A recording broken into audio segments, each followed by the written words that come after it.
Regiment के बहादुर जवानों, 60 kilometre अंदर आएंगे तब तक हमारी सेना बैठी नहीं रहेगी। कि चीन के सेना 60 किलोमीटर भारत के अंदर आ गया। अबे साले, मैं भी चीन बॉर्डर पे हूँ, इसके जस्ट पीछे चीन बॉर्डर है, ठीक है। तो अफवाह फैलाना बंद करो। ये भारत की इंडियन आर्मी है, जो एक इंच जमीन नहीं दे सकता है वो भारत के अंदर 60 किलोमीटर आने देगा।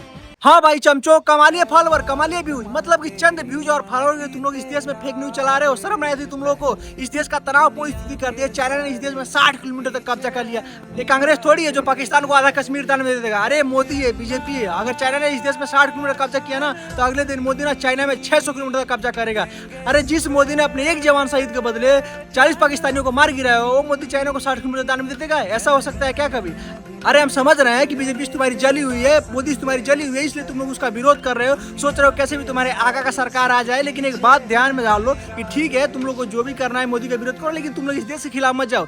इंडियन आर्मी ने अपने ऑफिशियल पेज पे डाला था ना कि ऐसा वहाँ पे कोई स्थिति नहीं है कि चाइना ने इस देश में 60 किलोमीटर तक कब्जा किया है। लेकिन इस देश के लोग इतने मूर्ख है ना कि अपने इंडियन आर्मी पे भरोसा नहीं किए। वो आर्मी जो कि आए दिन हमारी सुरक्षा के लिए, धूप हो, बरसात हो, ठंड हो, हमेशा खड़ा रहती है हमारी सुरक्षा के लिए, उनके ऊपर इनको भरोसा नहीं है। लेकिन ये जो चमचा न्यूज वाले हैं, चमचे जो भी इन्फ्लुएंसर हैं जो कि आए दिन इंडिया की बुराई दिखाते हैं, उनके ऊपर इन लोगों को बहुत भरोसा है, लेकिन अपने इंडियन आर्मी पे भरोसा नहीं है। अगर ये वीडियो देखने के बाद भी अगर तुम्हारे मानसिकता में अगर ये बात नहीं घुस रही है कि वहाँ पे कोई तनावपूर्ण स्थिति नहीं है, कोई चाइना ने 60 किलोमीटर तक कब्जा नहीं किया ना, तो फिर एक बात एकदम गांठ बांध कर रखना कि तुमको इंडिया में रहना फिर बेकार है। तुमको अगर इंडियन आर्मी पे भरोसा नहीं है तो इंडिया में रहना ही बेकार है। जब तुमको जो तुम्हारे सुरक्षा कर रहे हैं उनके ऊपर अगर तुमको भरोसा नहीं है तो फिर क्या फायदा है तुमको इस देश में रहने का?